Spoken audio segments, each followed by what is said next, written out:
ونصلي ونسلم على رسوله الكريم أما بعد فأعوذ بالله من الشيطان الرجيم بسم الله الرحمن الرحيم ألا إن أولياء الله لا خوف عليهم ولا هم يحزنون الذين آمنوا وكانوا يتقون لهم البشرى في الحياة الدنيا وفي الآخرة لا تبديل لكلمات الله ذلك هو الفوز العظيم وقال الله تبارك وتعالى في مقام آخر ومن أحسن قولا ممن دعا إلى الله وعمل صالحا وقال إنني من المسلمين صدق الله مولانا العظيم صدق وبلغنا رسوله النبي الأمي الأمين الحبيب الكريم حمد و صلاۃ کے بعد قابل احترام برادران اسلام، آج ہم اپنی اس نشست میں حضور خواجہ خواجگاں سلطان الہند غریب النواز خواجہ معین الدین چشتی اجمیری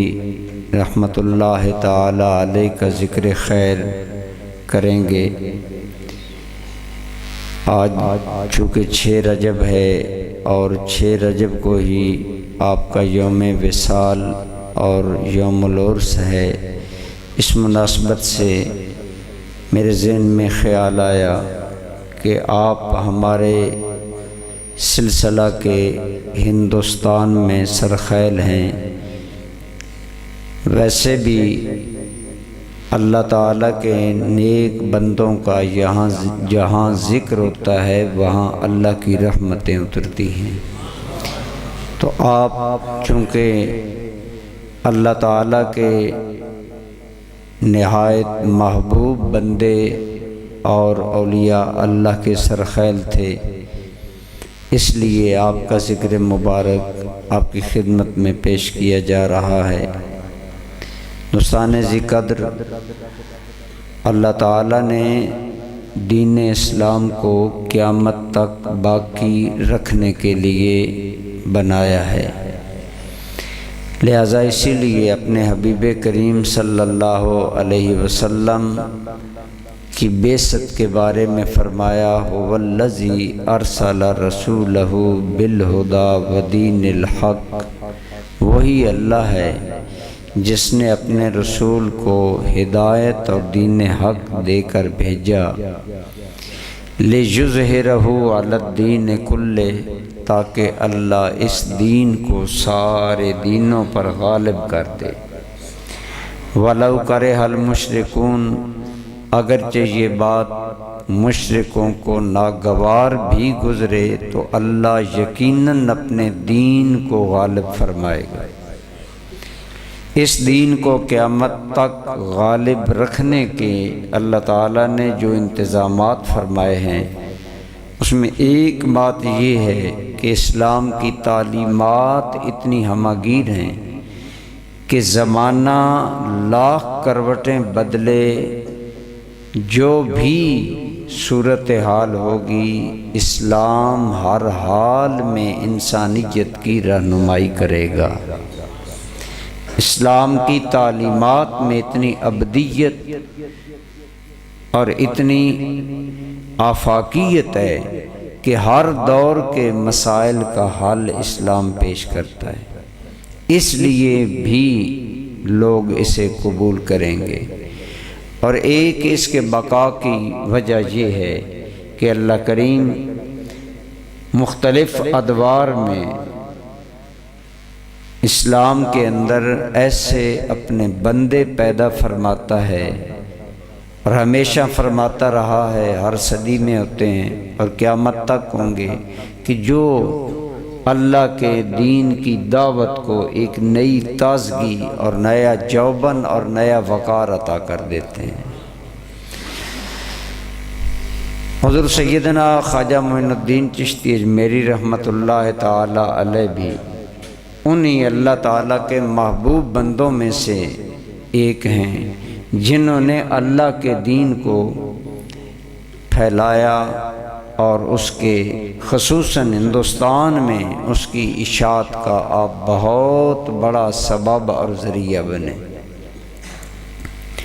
آپ ایران کے علاقے میں پیدا ہوئے جسے سیستان یا عربی میں سجستان کہا جاتا ہے، اس علاقے میں آپ پیدا ہوئے اور آپ ابھی 15 سال کی عمر کو نہیں پہنچے تھے کہ والد کا سایہ شفقت سر سے اٹھ گیا، لہٰذا سنت رسول اللہ صلی اللہ علیہ وسلم کے مطابق آپ کو بھی یتیمی کا دور دیکھنا پڑا اور زندگی کی ذمہ داریاں آپ کے کندھوں پر آ گئیں،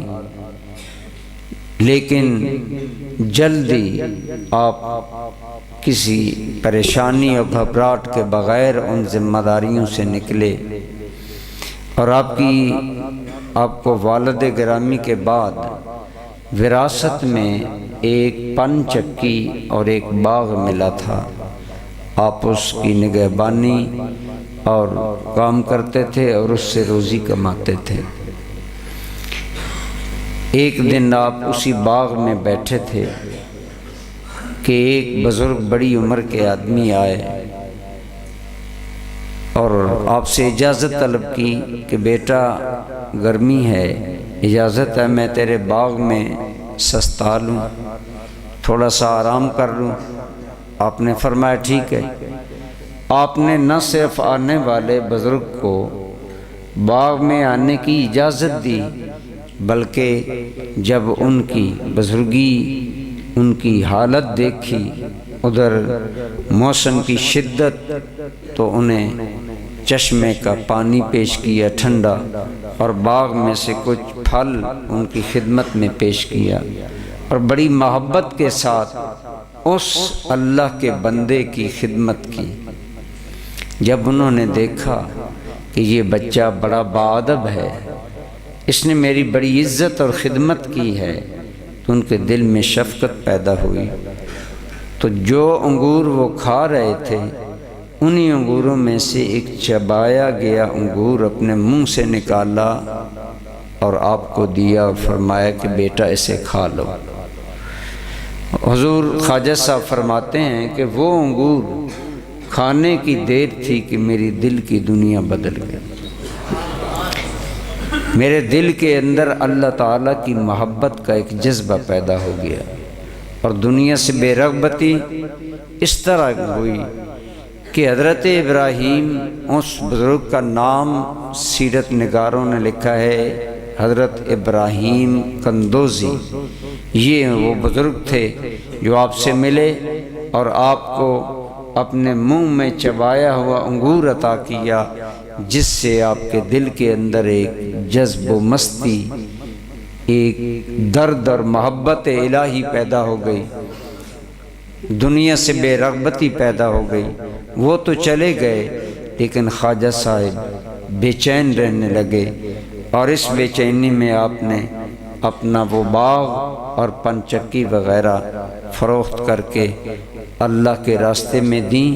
اور خود اس عزم کے ساتھ نکل کھڑے ہوئے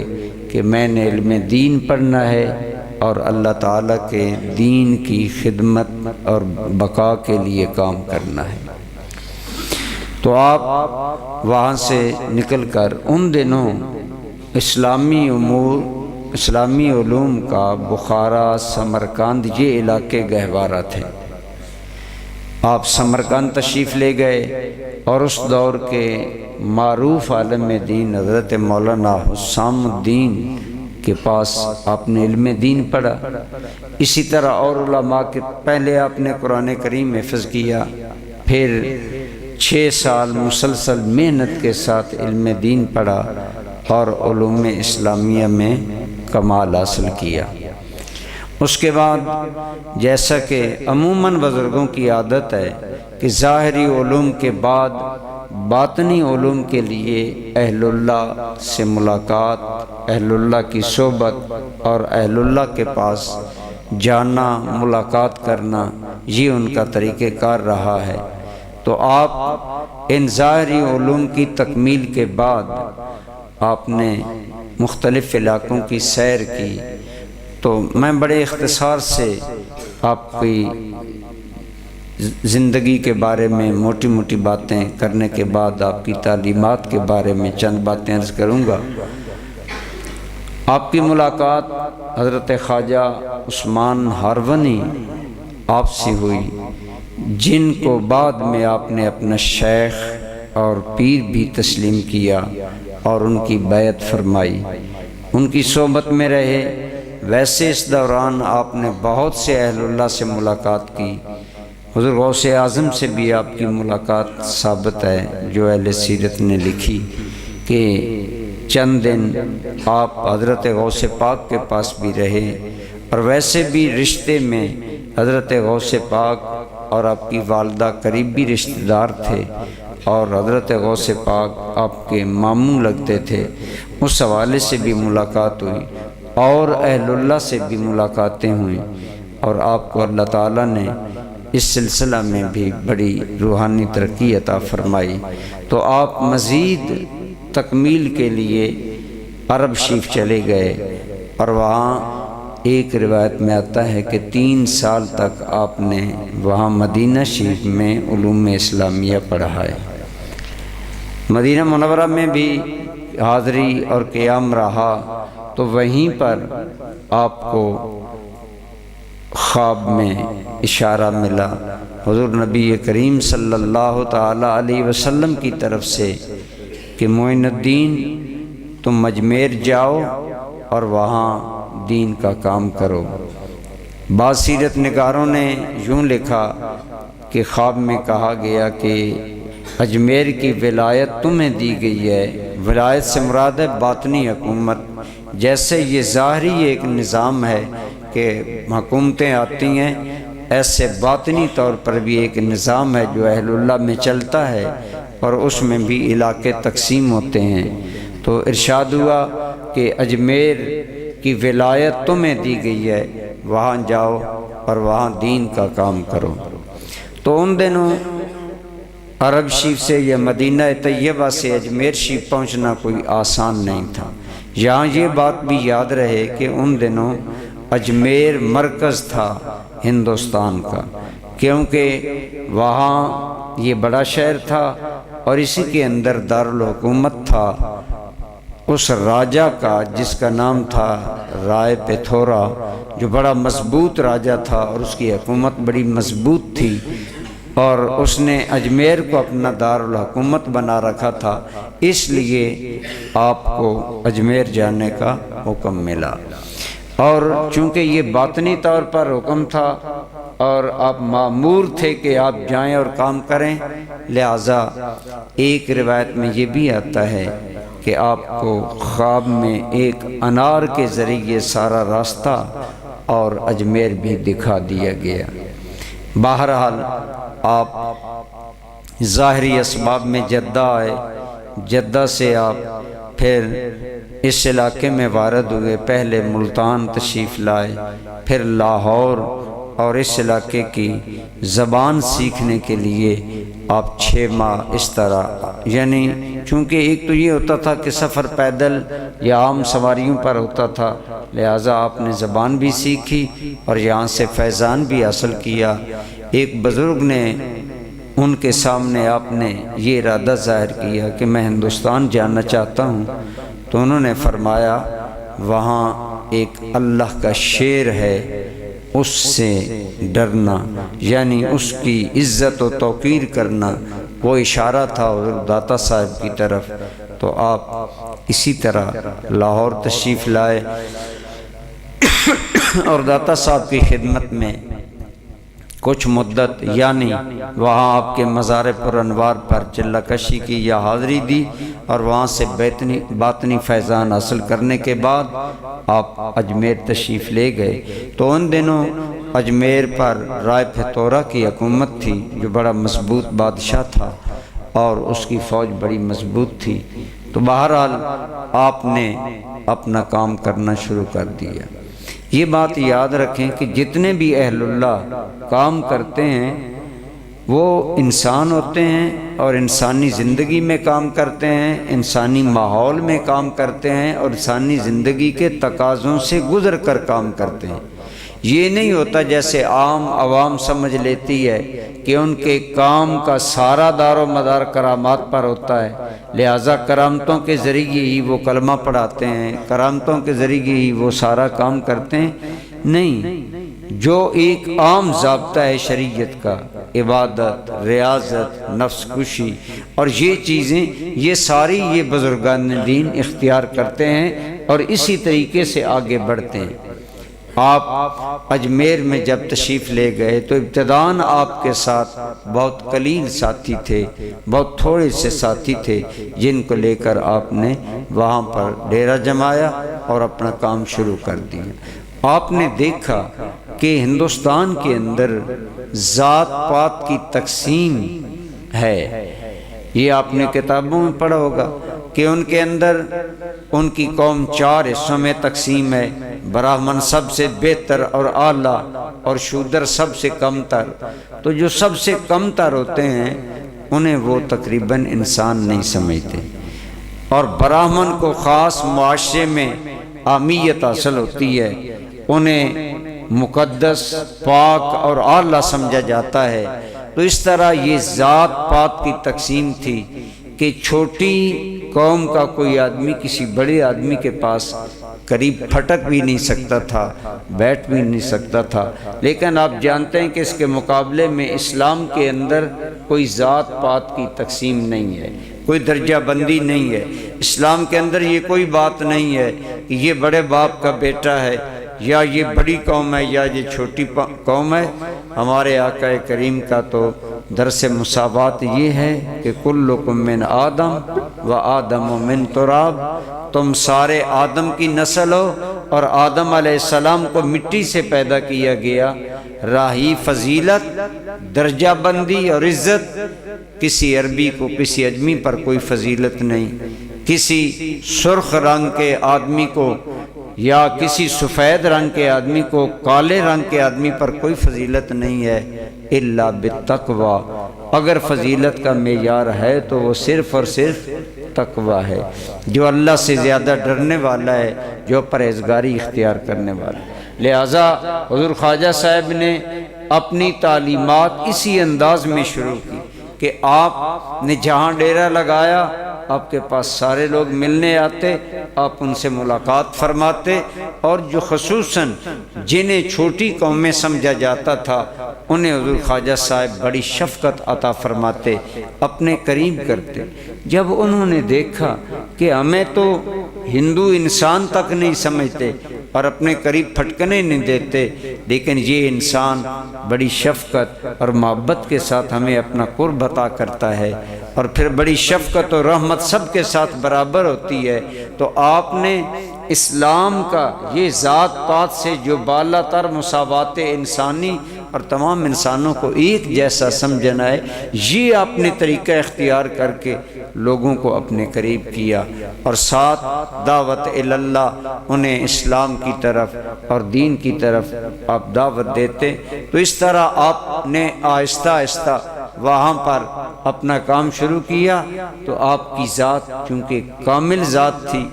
آپ بہت زیادہ عالم تھے اور بعمل تھے۔ یہ بات یاد رکھیں، جب علم کے ساتھ عمل ملتا ہے پھر اللہ کا قرب ملتا ہے۔ آپ سنت کا بہت زیادہ اہتمام کرتے تھے، شریعت مطہرہ پر بہت زیادہ پابندی سے چلتے تھے۔ ایک مرتبہ آپ نے وضو فرمایا اور وضو کے اندر انگلیوں کا خلال یاد نہ رہا، تو آپ فرماتے ہیں کہ فوراً میرے کان میں آواز آئی کہ کہاں محبت رسول کا دعویٰ اور کہاں ترک سنت، یعنی جو رسول اللہ کی محبت کا دعویٰ رکھتا ہے وہ سنت کو ترک نہیں کیا کرتا۔ تو آپ اس طرح ایک ایک بات میں سنت کا خیال رکھتے، یعنی اپنی ذات میں آپ اتنے کامل تھے کہ آپ اپنی ذات کے اندر ہر اعتبار سے، علم عمل کے اعتبار سے، اخلاق اور سیرت و کردار کے اعتبار سے آپ کی ذات میں اتنا کمال تھا کہ جو آدمی آتا وہ ظاہر و باطن کو ایک پاتا تو آپ کے قریب ہو جاتا۔ اس طرح آپ کا حلقہ بڑھتا چلا گیا۔ لیکن جب پتھورا نے دیکھا تو اسے لوگوں نے کہا کہ یہ فقیر جو آیا ہے تیرے شہر میں، یہ تیرے زوال کا باعث بنے گا، لوگ اس کے پاس آتے ہیں، اس کا حلقہ ارادت بڑھ رہا ہے۔ تو اس نے آپ کے خلاف کارروائی شروع کر دی، اس نے آپ کو وہاں سے نکالنا چاہا۔ ایک مرتبہ کہا تو آپ نے فرمایا ہم تیرے کام میں دخل نہیں دیتے، ہم فقیر لوگ ہیں، ہم اپنا کام کر رہے ہیں، تم اپنا کام کرو، ہمیں اپنا کام کرنے دو۔ لیکن وہ باز نہ آیا تو آپ کو بالآخر اس نے دھمکی دے دی کہ فلاں تاریخ تک تم اجمیر چھوڑ دو ورنہ تمہارے خلاف ایکشن ہوگا۔ آپ کے عزیز اور پاس بیٹھنے والے لوگ گھبرا گئے کہ وہ تو بڑا ظالم ہے، جابر ہے، لیکن آپ نے فرمایا کہ گھبراؤ نہیں، کوئی ایسا معاملہ نہیں ہے۔ اور آپ نے ایک خاص کیفیت میں آپ تھے، حضور بابا فرید الدین گنج شکر نقل کرتے ہیں کہ اسی کیفیت مستی محبت الہی میں آپ نے فرمایا کہ یہ ہمیں کہتا ہے کہ تم اجمیر سے نکل جاؤ، پتھورا را گرفتیم ودادیم، ہم نے اسے زندہ گرفتار کر کے لوگوں کے حوالے کر دیا ہے، ہم نے خود اس کو گرفتار کر کے اس کے دشمنوں کے حوالے کر دیا ہے۔ انہی دنوں اسلامی تاریخ کا عظیم فاتح شہاب الدین غوری وہ حملے کا سوچ رہا تھا تو اس کو خواب میں حضرت خواجہ صاحب کا دیدار ہوا اور آپ نے فرمایا کہ تم کیوں نہیں حملہ کرتے؟ اس نے کہا وہ اس کی فوج بڑی عظیم ہے، ہم پلان تو کر رہے ہیں لیکن بڑی، آپ نے فرمایا کہ تم قدم بڑھاؤ، اللہ تمہارے ساتھ ہے، ہم بھی تمہاری مدد کریں گے۔ تو اس طرح شہاب الدین نے پھر حملہ کر کے پھر وہی بات ہوئی جو آپ نے فرمائی کہ اس کی فوجوں نے اس پتھورا کو زندہ گرفتار کر لیا اور وہ گرفتار ہو گیا اور اس کی حکومت ختم ہو گئی، اور خواجہ صاحب نے وہاں اپنا دین کا مشن جاری و ساری رکھا۔ آپ نے اپنی حیات طیبہ میں، شیخ کرام ایک رائٹر ہیں، وہ لکھتے ہیں کہ یوں تو بر صغیر میں حضرت داتا صاحب نے بڑا کام کیا اسلام کے لیے اور اولیاء اللہ نے بھی کام کیا، لیکن حضرت خواجہ اجمیری کا کام اس لحاظ سے بقا پا گیا، باقی ہے، اور سلسلہ چشتیہ مضبوط ہے بر صغیر ہند و پاک میں کہ حضرت خواجہ صاحب نے اپنا کام نہ صرف عام دعوت میں رکھا بلکہ آپ نے اپنے کام کو منظم کیا، اور منظم یوں کیا کہ اپنے شاگرد اور اپنے مرید تیار کیے اور ان کو مختلف علاقوں میں بھیجا کہ وہاں جا کر وہ دین کا کام کریں۔ تو جس کا نتیجہ یہ نکلا کہ یہ جو روایت ہے کہ 90 لاکھ لوگوں کو آپ نے کلمہ پڑھایا، اگرچہ یہ اس طرح تو ثابت نہیں ہے لیکن اس میں کوئی شک نہیں کہ آپ کے اس تبلیغی نیٹ ورک کو جو آپ نے منظم طریقے سے اپنے مریدوں اور شاگردوں کے ذریعے پورے بر صغیر میں پھیلایا، اس کے اثرات کے نتیجے میں اس میں کوئی شک نہیں کہ اللہ تعالیٰ نے لاکھوں لوگوں کو نعمت اسلام عطا فرمائی، اور آپ کی برکت کی وجہ سے اللہ تعالیٰ نے بر صغیر کے اندر اسلام کو ترقی عطا فرمائی۔ بلکہ ایک رائٹر لکھتا ہے کہ آپ اپنے اس کام میں اس قدر حریص تھے، یعنی اسلام پھیلانے میں اور اسلام کی دعوت لوگوں کے دینے میں، کہ آپ ایک مرتبہ ایک مندر کے پاس سے گزرے تو آپ مندر کے اندر چلے گئے اور وہاں جو ان کے پروہت تھے، جو بڑے مذہبی ان کے لیڈر ہوتے ہیں، وہ 7 آدمی بیٹھے ہوئے تھے۔ حضرت خواجہ صاحب ان سے ملے، ان سے بات چیت کی اور ان سے اس انداز میں گھل مل کر بات چیت کی اور ایسے ماحول میں کی کہ آپ کی اس ملاقات اور اسلام کے بارے میں حکیمانہ انداز گفتگو کے نتیجے میں اللہ تعالیٰ نے ان کے پرہتوں میں سے 7 بڑے آدمیوں کو نعمت اسلام عطا فرمائی۔ اس طرح یہ نہیں، آپ ہر پہلو پر کوشش کرتے تھے، عوام پر بھی۔ خود رائے پتھورا کو آپ نے دعوت اسلام دی، اس کے پاس پیغام بھیجا دین اسلام کا۔ اسی طرح اور جو علاقوں میں حاکم تھے ان کے پاس آپ نے پیغام بھیجا۔ تو بہرحال آپ جس مشن کے لیے بر صغیر میں تشریف لائے تھے اسے بڑے منظم انداز میں پورے بر صغیر میں پھیلایا، اور آپ کے جو خلفاء ہیں انہوں نے بڑا کام کیا، بلکہ انہی ہندوؤں کے مذہبی پرہتوں میں سے آپ جو مولانا حمید الدین ناگوری آپ کے خلیفہ ہیں وہ انہی میں سے ایک تھے جنہیں اللہ تعالیٰ نے اسلام کی نعمت عطا فرمائی، اور پھر انہوں نے آپ سے باطنی فیض حاصل کیا اور وہ آپ کے خلیفے بھی بنے۔ تو اس طرح آپ نے یعنی انتہائی منظم انداز میں پورے بر صغیر کے اندر اسلام کی خدمت کا، دعوت کا، تبلیغ کا نیٹ ورک پھیلایا کہ آپ کے شاگردوں اور مریدوں نے اب اسی سلسلہ کے اندر اللہ تعالیٰ نے وہ بڑے بڑے آدمی پیدا کیے آپ کی برکت سے۔ حضرت خواجہ قطب الدین بختیار کاکی، حضرت بابا فرید الدین گنج شکر رحمۃ اللہ علیہ، اب خود حضرت خواجہ بابا صاحب بابا فرید الدین گنج شکر کے ذریعے خاندانوں کے خاندان مسلمان ہوئے۔ تو مین جو مشن تھا اس کو لے کر آپ آگے بڑھے اور آپ نے بڑی کامیاب زندگی گزاری، اور اس طرح آپ نے اپنا مقصد حیات پا لیا۔ آپ نے جو تعلیمات ہمارے لیے چھوڑی وہ بہت ہی حسین ہیں۔ حقیقت میں اولیاء اللہ کی تعلیمات اسلام کی تعلیمات ہی ہیں۔ یہ الگ بات ہے کہ بات کرنے کا انداز الگ الگ ہوتا ہے۔ حضرت خواجہ صاحب کی کتابیں اور آپ کے ارشادات اور آپ کے اقوال اور آپ کے معمولات، ان سے اسلام کی رہنمائی بڑی اچھی ملتی ہے۔ تو اس سلسلہ میں چند آپ کے ارشادات اور ان کی روشنی میں چند مزید باتیں آپ کی خدمت میں عرض کرتا ہوں۔ آپ ارشاد فرمایا کرتے تھے کہ نیک کام کرنے کی نسبت نیک لوگوں کی صحبت زیادہ بہتر ہے۔ آپ کا ایک قول ہے کہ نیک کام کرنے کی نسبت نیک لوگوں کی صحبت یہ زیادہ بہتر ہے، اور آپ فرماتے ہیں اس کی وجہ یہ ہے کہ آدمی کو نیک کام کرنے کی توفیق بھی نیکوں کی صحبت سے نصیب ہوتی ہے۔ ابتدائی عمر میں آپ نے جو اہل اللہ سے ملنے کے لیے سفر کیے، آپ فرماتے ہیں کہ مجھے پتہ چلا کہ شام کے قریب ایک بزرگ ہیں، تو وہ 30 سال سے ایک غار میں محو عبادت اور ریاضت ہیں، اور ان کا مقام بڑا بلند و بالا ہے۔ تو آپ فرماتے ہیں میں اس علاقے میں پہنچا،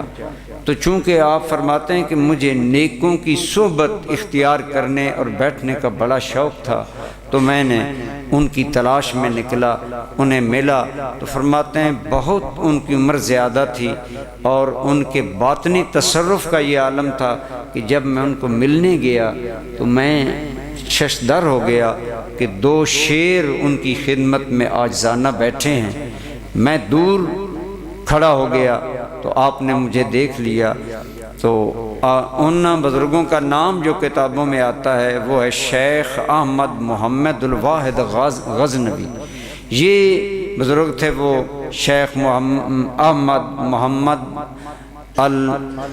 محمد الواحد غزنوی۔ فرماتے ہیں انہوں نے مجھے دیکھ لیا تو مجھے اشارہ کیا کہ آ جا۔ فرماتے ہیں میں جھجکا کہ شیر ہیں آگے، تو آپ نے فرمایا تم شیروں سے ڈر گئے ہو؟ تو یاد رکھو جو اللہ سے ڈرتا ہے اس سے باقی سب چیزیں ڈرا کرتی ہیں، تو تمہیں گھبرانے کی ضرورت نہیں، آ جاؤ۔ فرماتے ہیں میں قریب گیا تو انہوں نے مجھے اپنے پاس بٹھایا اور بڑی شفقت سے مجھے اپنے پاس بٹھا کر 2 باتوں کی نصیحت کی۔ فرمایا تم جس ارادے سے آئے ہو اس ارادے کا یہی حل ہے کہ تم ایک مرد درویش بنو گے، لیکن 1-2 باتوں کا خیال رکھو۔ ایک تو فرمایا کہ خدمت خلق کیا کرو، لوگوں کی خدمت کیا کرو۔ اب دیکھیں نا، ہم سمجھتے ہیں الگ تھلگ عبادت کرنا یہ بڑا مقام ہے، لیکن ان اہل اللہ کے نزدیک اللہ کی مخلوق کی خدمت اور نوکری اور عوام میں گھل مل کر رہنا اور ان کے مسائل کو حل کرنا یہ بڑا ضروری ہے۔ تو آپ نے انہیں دو باتوں کی تلقین فرمایا ایک تو میں تمہیں نصیحت کرتا ہوں کہ اللہ کی مخلوق کی حتی الوسع خدمت کرنا۔ آپ خود بلکہ آپ کی دلیل العارفین والوں نے بھی اور سیرت نگاروں نے لکھا ہے کہ آپ کے خلیفہ حضرت خواجہ قطب الدین بختیار کاکی آپ دہلی میں تھے، آپ کی زندگی کے آخری ایام میں دارالخلافہ دہلی منتقل ہو گیا تھا، لہٰذا وہاں نئی نئی ترقی کا اٹھان تھا، لیکن حضور خواجہ صاحب نے اپنے مرکز کو نہیں چھوڑا۔ یہ نہیں سوچا کہ اب ترقی ادھر ہو رہی ہے جیسے ہمارے لوگ اٹھ کر اسلام آباد چلے جاتے ہیں کہ وہاں زندگی کی آسائشیں ہیں، وہاں حاکم ہیں، وہاں یہ ہے، وہاں یہ ہے۔ آپ خود نہیں تشریف لائے بلکہ اپنے خلیفہ حضرت قطب الدین بختیار کاکی کو فرمایا کہ بختیار تم دہلی جاؤ، دہلی سنبھالو، وہاں اللہ کے دین کا کام کرو۔ تو حضرت خواجہ قطب الدین بختیار کاکی رحمۃ اللہ تعالیٰ علیہ بہت کامل انسان تھے آپ کی فیض نگاہ سے، اور حضرت خواجہ صاحب کا دل حب الہی سے بہت زیادہ آباد تھا، اس وجہ سے دنیا بڑی آپ سے متاثر ہوئی۔ تو ایک مرتبہ اچانک حضور خواجہ صاحب حضرت قطب الدین بختیار کاکی فرماتے ہیں کہ حضور مرشد کریم حضرت خواجہ خواجگاں خواجہ معین الدین چشتی اجمیری بغیر بتائے دہلی آ گئے۔ میں بڑا حیران ہوا کہ پہلے اطلاع ہوتی تھی کہ ہم آ رہے ہیں، لیکن اب یک بارگی آپ آ گئے۔ تو بہرحال جو ہی آپ کی آمد کا پتہ چلا تو لوگ جمع ہو گئے، رش ہوا۔ جب لوگ مل کر چلے گئے، تنہائی ہوئی، تو میں نے عرض کیا حضور والا یہ یکلخت آمد یہ کیوں ہے؟ اور کوئی ہمیں صحیح آپ نے فرمایا ایک آدمی آپ کے ساتھ تھا کہ اس آدمی کی وجہ سے میں تیرے پاس آیا ہوں، اور پھر پوری بات بتائی۔ وہ ایک کسان آدمی تھا، اس کے ساتھ ایک آدمی نے بڑا ظلم کیا، ایک حاکم ٹائپ آدمی نے، اور وہ اتنا پاورفل تھا کہ وہ اس کی غصب شدہ زمین یا جو زیادتی تھی اس سے باز نہیں آتا تھا۔ تو اگر وقت کا بادشاہ سلطان شمس الدین التمش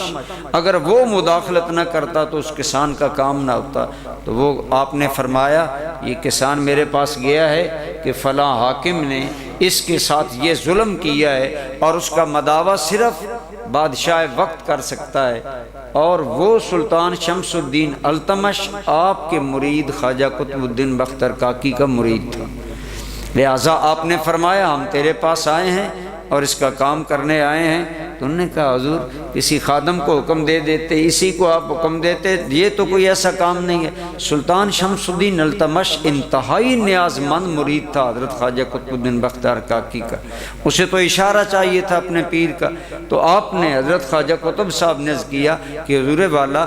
آپ کسی پیغام کسی خادم کے ذریعے حکم دے دیتے۔ آپ نے اتنی تکلیف فرمائی کہ آپ اجمیر سے اس پیرانہ سالی میں دہلی تشریف لائے، اور اتنا لمبا سفر آپ نے کیا۔ تو آپ نے جواب دیا کہ بختیار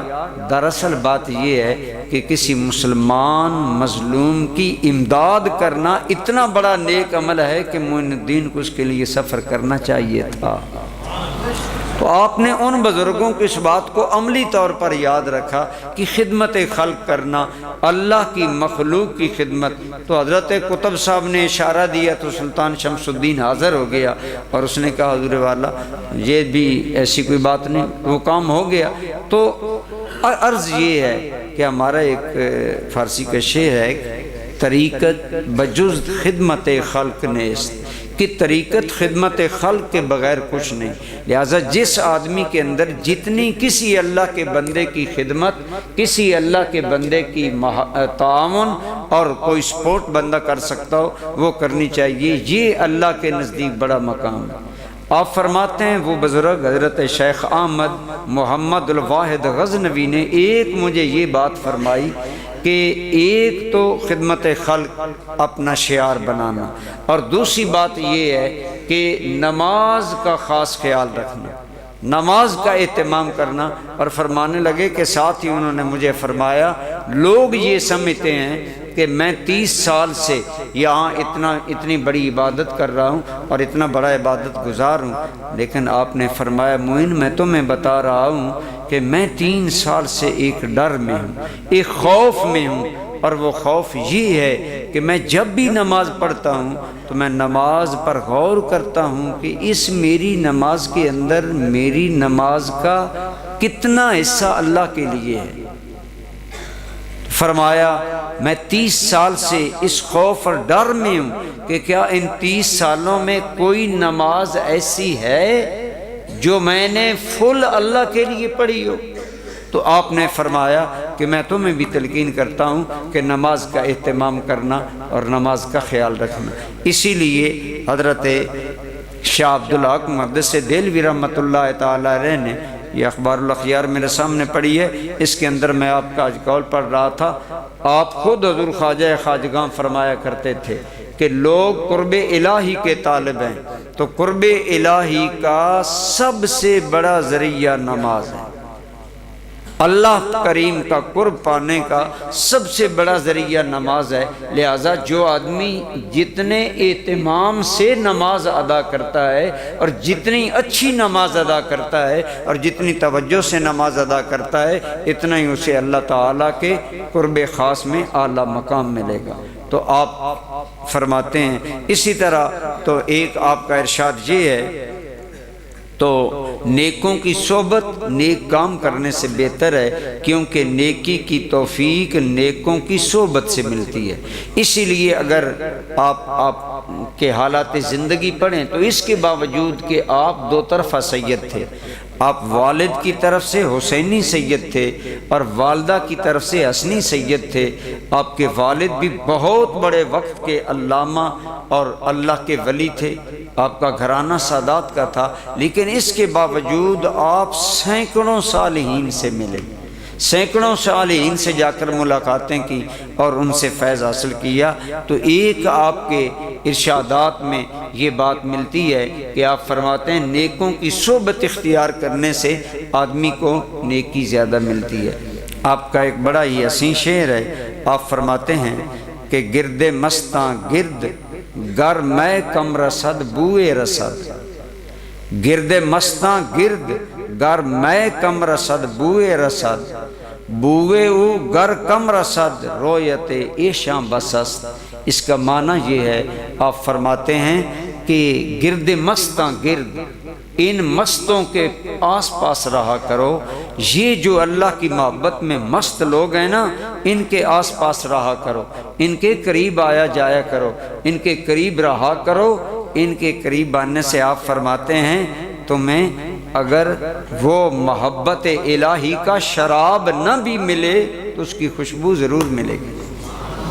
گرد مستاں گرد گر میں کم رسد بوئے رسد، ان مستوں کے ارد گرد رہا کرو، ان کی خدمت میں آیا جایا کرو، ان کی صحبت میں بیٹھا کرو۔ ان کی صحبت میں بیٹھنے سے فرمایا اگر تمہیں محبت الہی کا شراب نہیں بھی ملے گا تو اس کی بو ضرور ملے گی۔ آگے بڑی پیاری بات فرماتے ہیں بوئے او گر کم رسد، اگر تو اتنا ناقص ہو کہ تمہیں اللہ کی محبت کی بو بھی نہ آئے تو فرمایا پھر بھی نیکوں کا دامن نہ چھوڑ، ان کے پاس آیا جایا کر، رویت ایشاں بسست۔ یہ وہ لوگ ہیں جن کا دیکھ لینا ہی کافی ہوتا ہے، ان اللہ کے بندوں کی زیارت بھی گویا تیرے لیے کافی ہو جائے گی۔ اسی لیے آپ فرماتے ہیں کہ 5 لوگ ایسے ہیں جن کی زیارت کرنا اسلام میں عبادت ہے، اور آپ کے ارشادات میں ہے کہ آپ نے بھی فرمایا کہ میرے نزدیک بھی 5 لوگوں کی زیارت یہ عبادت ہے۔ آپ فرماتے ہیں والدین کی زیارت عبادت ہے، والدین کی زیارت عبادت ہے۔ آپ فرماتے ہیں کہ اہل اللہ کی زیارت عبادت ہے، جو اللہ کے بندے ہیں ان کی زیارت کرنا بھی آدمی کے لیے عبادت شمار ہوگا اور اس کو اس کا ثواب ملے گا۔ آپ فرماتے ہیں چونکہ عام اہل اللہ کی زیارت بھی عبادت ہے تو اپنے مرشد کی زیارت بھی عبادت ہے، استاذ کی عبادت زیارت بھی عبادت ہے، بیت اللہ کی زیارت بھی عبادت ہے اور قرآن کریم کی زیارت بھی عبادت ہے۔ تو آپ فرماتے ہیں یہ وہ چیزیں ہیں۔ تو اس طرح آپ کی نصائح اور آپ کے اقوال میں یہ ہے کہ کوشش کرنی چاہیے کہ نیک لوگوں کی صحبت اور نیک لوگوں کے پاس آدمی بیٹھے، اس سے آدمی کے اندر نیکی کا جذبہ پروان چڑھتا ہے اور آدمی کے اندر نیکی کی قوت زیادہ پیدا ہوتی ہے۔ آپ کے ارشادات میں یہ ہے، آپ نے حضرت خواجہ قطب الدین فرماتے ہیں کہ ایک مرتبہ اپنی محفل میں آپ نے ارشاد فرمایا کہ میں نے اپنے پیر و مرشد حضرت خواجہ عثمان ہارونی سے سنا، آپ فرماتے ہیں کہ ولی کی 3 علامات ہیں، ولی کے اندر 3 چیزیں پائی جاتی ہیں۔ گویا مطلب یہ ہے کہ یہ 3 چیزیں ہوں تو بندے کو اللہ کا قرب اور ولایت ملتی ہے۔ فرمایا جس آدمی میں یہ 3 علامتیں ہوں اسے سمجھ لو کہ وہ اللہ کا ولی ہے۔ پہلی بات، سمندر جیسی سخاوت، سمندر جیسی سخاوت۔ سمندر کی سخاوت کیا ہوتی ہے کہ جب موجوں میں تموج آتا ہے، جوش آتا ہے تو وہ باہر نکلتی ہیں تو موجیں تو واپس چلی جاتی ہیں لیکن ساحل پر ہیرے جواہرات اور موتی چھوڑ جاتی ہیں، کوئی اٹھا لے۔ سمندر کو اس سے غرض نہیں ہوتی کہ کوئی اس کے اندر آئے تو موتی ملے گا، سمندر کے کنارے پر لوگوں کو موتی ملتے ہیں۔ گویا سمندر کی سخاوت عام ہے۔ فرمایا ولی کی ایک علامت یہ ہے کہ وہ سمندر جیسی اس کے اندر سخاوت ہوتی ہے، آفتاب جیسی شفقت ہوتی ہے۔ شفقت کا کیا مطلب؟ سورج جب چمکتا ہے تو سورج کی روشنی پورے جہان کو ملتی ہے، جس سے کہ پورا جہان فیضیاب ہوتا ہے اور پورے جہان پر سورج کی روشنی، تپش اور حرارت پڑتی ہے، جس وجہ سے ساری دنیا کو فیضان ہوتا ہے۔ اور تیسری چیز، زمین جیسی تواضع، زمین جیسی عاجزی۔ گویا 3 وصف، سخاوت، شفقت، نرمی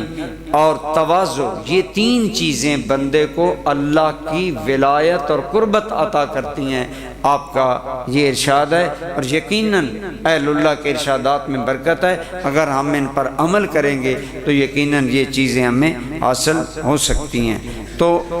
دیکھیں کہ سخاوت سے تو آدمی، حدیث پاک ہے کہ سخی اللہ کا محبوب ہوتا ہے، اور آپ ترغیب دے رہے ہیں کہ اللہ کے ولی میں سمندر جیسی سخاوت ہوتی ہے اور آفتاب جیسی شفقت ہوتی ہے کہ وہ اوپر ہوتا ہے، باقی ساری کائنات نیچے ہوتی ہے، وہ سب تک روشنی پہنچاتا ہے۔ گویا جو خیر، جو اچھائی ملے بندے کو وہ سب کو دینی چاہیے اور سب تک پہنچانی چاہیے۔ اور اسی طرح عاجزی، بندے کے اندر جب عاجزی آتی ہے تو بندہ اللہ کا محبوب بن جاتا ہے۔ آپ جانتے ہیں کہ تکبر اللہ کو ناپسند ہے اور اس کے مقابلے میں عاجزی، قرآن کریم میں جہاں اللہ تعالیٰ نے اپنے بندوں کی 18 صفات بیان کی، ان میں پہلی یہ بیان کی کہ ان کے اندر عاجزی ہوتی ہے۔ وَعِبَادُ الرَّحْمَنِ الَّذِينَ يَمْشُونَ عَلَى الْأَرْضِ هَوْنًا، اللہ کے بندے زمین پر عاجزی سے رہتے ہیں، وہ میں کا شکار نہیں ہوتے، تکبر ان کے اندر نہیں ہوتا کہ ہم چما دیگر نیست، ہمارے جیسا جی اور کوئی نہیں، جیسا میں ہوں ایسا اور کوئی نہیں، بلکہ وہ اپنے آپ کو سب سے کم تر خیال کرتے ہیں، ان کے اندر غایت درجہ کی عاجزی ہوتی ہے۔ یہی وجہ ہے کہ ہمارے سلسلہ عالیہ کے سالار مولا علی کے بعد جو ہمارے سلسلہ کے سالار ہیں حضرت خواجہ حسن بصری رحمۃ اللہ تعالی علیہ، آپ خوف خدا میں بہت رویا کرتے تھے۔ تو ایک مرتبہ آپ اسی خاص کیفیت میں تھے کہ آپ نے گلی میں جھانکا تو آپ کے آنسوؤں کا پانی نیچے گرا، نیچے سے نمازی گزر رہا تھا۔ آپ تہجد کے بعد بیٹھے تھے نا اپنے چھت کے کنارے کے ساتھ، تو آپ کی آنکھوں میں آنسو تھے، آپ نے ادھر جھانکا اتفاقاً تو وہ آنسو نیچے گرے۔ اس آدمی پر جب ٹپکے آنسو تو وہ نیچے سے بولا کہ او اللہ کے بندے، یہ تو نے پاک پانی، پاک قطرے گرائے ہیں یا ناپاک؟ اگر ناپاک ہیں تو مجھے بتاؤ، میں نماز پڑھنے جا رہا ہوں، میں کپڑے بدل لوں۔ تو وہ خواجہ حسن بصری جو عارف بھی تھے، محدث بھی تھے اور بہت بڑے، آپ سید التابعین آپ کا لقب ہے، تو آپ کی ہچکی بند گئی، رو کر کہنے لگے یہ بہت بڑے گناہگار کی آنکھوں کے آنسو ہیں، تم اپنے کپڑے بدل۔ تو عاجزی یہ اللہ کریم کو انتہائی پسند ہے۔ انسان کو ہر اعتبار سے اپنے آپ کو کم تر سمجھنا چاہیے۔ ہم چند دن نمازیں پڑھ کر ایسے بن جاتے ہیں کہ دوسروں کو انسان ہی نہیں سمجھتے، اور بے نمازوں کو ہم مسلمان تک نہیں سمجھتے۔ تمہیں کیا پتہ کہ اس کا کون سا عمل اللہ کی بارگاہ میں تجھ سے زیادہ پسندیدہ ہو۔ اس لیے کبھی بھی عاجزی کا دامن نہیں چھوڑنا چاہیے۔ عاجزی میں ہی انسان کو مرتبہ ملتا ہے۔ حدیث پاک ہے نا، من تواضع للہ فقد رفعہ اللہ، جو اللہ کے لیے عاجزی کرتا ہے اللہ اسے سر بلند کر دیتا ہے۔ تو حضور سیدنا خواجہ خواجگاں حضور غریب النواز، میں آپ کی کرامات یا روحانی درجات ان کے بارے میں بات نہیں زیادہ کر رہا، وہ تو مسلم ہیں، غیروں نے بھی مانے ہیں، لیکن میں تعلیمات کی بات اس لیے کر رہا ہوں تاکہ ہم بھی انہیں اپنا کر آپ کے راستے پر چل کر اللہ کا قرب پا سکیں۔ آپ اس قدر، آپ ایک مقام پر ایک رائٹر لکھ رہا تھا کہ عابد نظامی صاحب آپ کے بارے میں لکھ رہے تھے کہ حضور سیدنا خواجہ معین الدین چشتی اجمیری اس مقام قرب کے باوجود خوف خدا اس قدر آپ کے اندر تھا کہ ایک مرتبہ آپ نے دہکتی ہوئی آنکھ دیکھی تو آپ تھر تھر کانپنے لگے، اور بے ساختہ زبان پر جاری ہو گیا کہ اے اللہ آخرت کی عذاب، آخرت کی آگ سے پناہ عطا فرمانا۔ تو یہ اوصاف ہیں جو اہل اللہ کے اندر ہوتے ہیں، اور یہی انہیں اللہ تعالیٰ کے قریب کرتے ہیں۔ تو بہرحال آپ کا ایک اور ارشاد گرامی ہے، آپ فرماتے ہیں کہ یاد رکھو گناہ تم سے ہوتے رہتے ہوں گے، لیکن کوئی گناہ تمہیں اتنا نقصان نہیں دے گا جتنا کسی مسلمان کی بے عزتی کرنا تمہیں نقصان دے گا۔ کسی بھی مسلمان کی بے عزتی سے بچو، اس کو بے آبرو نہ کرو۔ کسی کو بے آبرو کرنا یہ انتہائی اللہ کریم کو ناپسندیدہ ہے۔ حضور نبی رحمت صلی اللہ علیہ وسلم کی شاید اس حدیث کا پرتو حضور خواجہ غریب النواز کے ارشاد میں ہے کہ حضور نبی کریم صلی اللہ علیہ وسلم کا ارشاد گرامی ہے، آپ نے بیت اللہ کو خطاب کر کے فرمایا کہ اے اللہ کے گھر، مجھے اس اللہ کی قسم جس کے دست قدرت میں میری محمد کی جان ہے، جو تیری عزت ہے تو اس سے زیادہ عزت ایک بندہ مومن کی اللہ کی بارگاہ میں۔ ایک بندہ مومن کی عزت اللہ کی بارگاہ میں بیت اللہ سے زیادہ ہے۔ تو جب ایک مومن کی عزت زیادہ ہے تو اس مومن کی بے عزتی کرنا، ہم آج باتوں باتوں میں دوسروں کو بے آبرو کرتے ہیں، بے توقیر کرتے ہیں، اور ان کے بارے میں عجیب باتیں کرتے ہیں۔ حضور سیدنا خواجہ معین الدین چشتی اجمیری رحمۃ اللہ تعالی علیہ آپ فرماتے ہیں کہ یاد رکھو کوئی گناہ اتنا نقصان بندے کو نہیں دیتا جتنا گناہ کسی مسلمان کو بے آبرو کرنا اور بے عزت کرنا ہے۔ اس سے بچا کرو، اس سے آدمی کا بہت بڑا نقصان ہوتا ہے۔ آپ فرماتے ہیں کہ جتنی دنیا میں ہدایت ہے نا اور اچھائیاں ہیں، وہ اللہ کے نبیوں کا پرتو ہیں، ان کی صفات کا۔ دلیل العارفین کے حوالے سے آپ نے فرمایا کہ یہ بات بڑی قابل غور ہے سننے کی۔ آپ فرماتے ہیں راہ سلوک کے 14 نکات ہیں، اور ہر نقطہ کسی نہ کسی پیغمبر کا مسلک حیات ہے۔ آپ فرماتے ہیں کہ راہ سلوک میں یعنی طریقت میں باطن کی راہ پر چلنے والوں کے لیے آپ فرماتے ہیں 14 نکات ہیں، اور یہ 14 کے 14 کسی نہ کسی اللہ کے نبی کی صفات کا اظہار ہیں، ان کا مسلک ہے۔ آپ فرماتے ہیں توبہ حضرت آدم علیہ السلام سے ہے، توبہ کہ اکثر اپنے گناہوں پر اللہ کی بارگاہ میں استغفار کرنا سیکھیں، توبہ کرنا سیکھیں، بار بار استغفار کیا کریں۔ بار بار کا استغفار کا فائدہ، کثرت سے استغفار کرنے کا فائدہ یہ ہے کہ ایک آدمی حضور کی بارگاہ میں حاضر ہوا، یا رسول اللہ میں چاہتا ہوں کہ کل اللہ سے اس حال میں ملوں کہ میرا وجود گناہوں سے ہلکا ہو۔ فرمایا اگر یہ چاہتا ہے تو کثرت سے استغفار پڑھا کرو۔ آگے آپ فرماتے ہیں عبادت جناب ادریس علیہ السلام کا مسلک ہے، زہد حضرت عیسیٰ علیہ السلام کا مسلک ہے۔ زہد کا مطلب ہے دنیا سے کنارہ، ضرورت کی دنیا لینا، زائد سے اپنا ہاتھ اٹھا لینا۔ اور چوتھی چیز آپ فرماتے ہیں رضا سیدنا ایوب علیہ السلام کا مسلک ہے، جنہیں شدید تکلیف آئی، شدید بیماریاں آئیں، لیکن مالک کی رضا پر راضی رہے۔ یہی کہا جو میرے محبوب کو پسند ہے وہی مجھے پسند ہے، آپ اس بات پر راضی رہے۔ فرمایا قناعت سیدنا یعقوب علیہ السلام کا مسلک ہے، مجاہدہ سیدنا یونس علیہ السلام کا مسلک ہے، اور صدق حضرت سیدنا یوسف علیہ السلام کا مسلک۔ حضرت یوسف علیہ السلام کا صدق آپ نے دیکھا کہ 7 کمروں کے اندر بھی زلیخا نے اگر بلایا تو آپ نے کہا میرا رب مجھے دیکھ رہا ہے،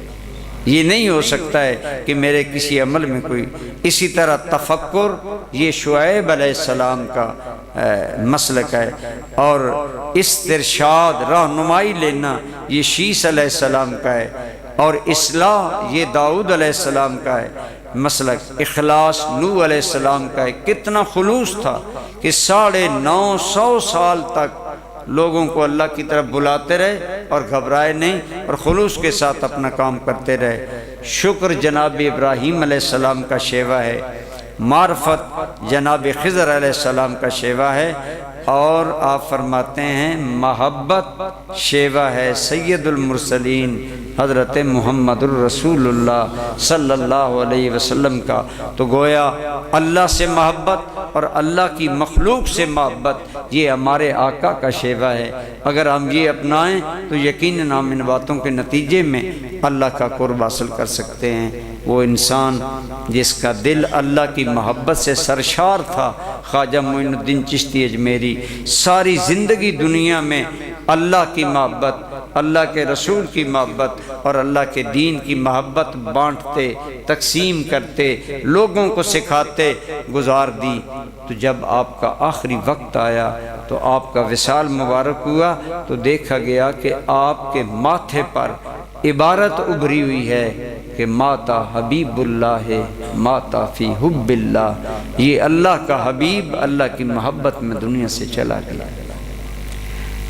بہت سے علماء سیرت نگاروں نے لکھا ہے کہ جس رات حضور خواجہ صاحب کا وصال ہوا، بہت سے بزرگوں نے دیکھا حضور نبی کریم صلی اللہ تعالی علیہ وآلہ وسلم اپنے خلفاء اور صحابہ کی معیت میں اس کیفیت میں ہیں کہ گویا حضور کسی کا انتظار کر رہے ہیں۔ تو جواب میں فرمایا کہ اللہ کا عاشق معین الدین اجمیری فوت ہوا ہے، ہم ان کا استقبال کرنے آئے۔ اس کیفیت میں اللہ تعالیٰ نے آپ کو زندگی عطا فرمائی اور اللہ کی بارگاہ میں آپ کو مقام خاص نصیب ہوا۔ آج ہم لوگ عموماً زیادہ کرامات ان باتوں پر زور دیتے ہیں، لیکن ضرورت اس بات کی ہے کہ ان اللہ کے پاک بندوں کی تعلیمات کو اپنایا جائے اور ان کو اپنا شیوہ حیات بنایا جائے۔ اگر شیوہ حیات بنایا جائے تو یقیناً آج ہم بھی اللہ کا قرب پا سکتے ہیں اور اللہ رب العالمین کی محبت حاصل کر سکتے ہیں۔ جن بھی دوستوں نے ماشاءاللہ اس موقع پر ہمارے دارالعلوم کے استاذ مولانا بشیر احمد چشتی صاحب نے بڑی دلچسپی لی اور بچوں سے بہت قرآن کریم پڑھوایا اور انہوں نے منزل پڑھی، ہم اور کر بھی تو کیا سکتے ہیں، ورنہ تو زندگی کی ذمہ داریاں بہت سی ہیں۔ لیکن آج ہم چاہتے تھے کہ آج ہماری اس محفل کے ذریعے حضور خواجہ صاحب کی خدمت میں ہماری طرف سے نذران عقیدت پیش کیا جائے۔ تو اب جن دوستوں نے جو کچھ پڑھا ہے وہ میرے مل کر دیں تاکہ اس کے بعد دعا مانگی جائے۔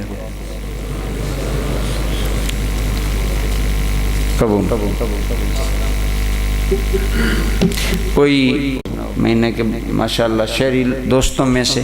کوئی دوست کوئی مسئلہ اس کے ذہن میں ہو تو اگر پوچھنا چاہے تو ایک آدھ۔ چلو پھر اب سورۃ فاتحہ اور 3 مرتبہ کل شب مزید پڑھ لیں تاکہ دعا میں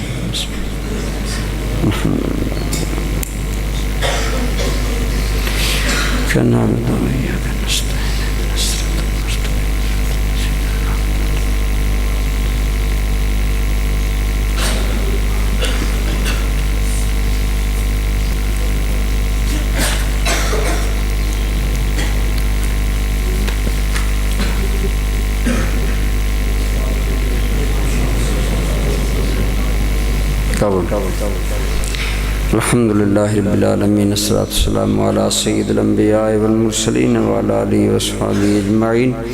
سبحانک اللہم وبحمدک، اشہد ان لا الہ الا انت، استغفرک واتوب الیک۔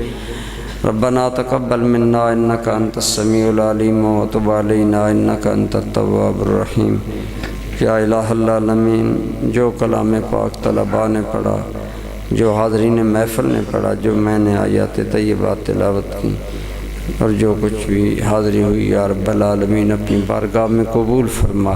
حضور نبی کریم صلی اللہ تعالیٰ علیہ وسلم کی بارگاہ اقدس میں عاجزانہ غلامانہ پیش کرتے ہیں، یا اللہ آپ کی ذات کو ایصال فرما، آپ کے وسیلہ جلیلہ سے جمیع انبیاء و مرسلین علیہ السلام کے ارواح مقدسہ کو پہنچا۔ حضور نبی کریم صلی اللہ تعالیٰ علیہ وآلہ وسلم کے ازواج مطہرات، اہل بیت اعظام، صحابہ کرام، تابعین، تبع تابعین، تمام سلاسل طریقت کے اولیاء کرام، حضرت سیدنا غوث العظم، حضرت سیدنا بہاؤالدین نقشبندی، حضرت سیدنا شہاب الدین سہروردی، حضرت خواجہ خواجگاں غریب النواز سلطان الہند، حضرت سیدنا خواجہ محمد معین الدین چشتی اجمیری کی ذات کی روح پاک کو بطور خاص ایصال فرما، اور آپ کے سلسلہ عالیہ کے جتنے بزرگان دین ہمارے سلسلے کے ہیں، دیگر سلاسل طریقت کے ہیں، اور بالخصوص ہمارے سلسلے میں حضور ضیاء الامت تک سب کی ارواح مقدسہ کو پہنچا۔ ان پاکوں کے درجات اپنی بارگاہ میں بلند فرما، اور حضور نبی رحمت صلی اللہ تعالیٰ علیہ وسلم کی جمیع امت کی بخشش کے لیے قبول فرما۔ اللہم اغفر للمؤمنین والمؤمنات والمسلمین والمسلمات، وصلی اللہ تعالیٰ علی رسول خیر خلقہ محمد وعلی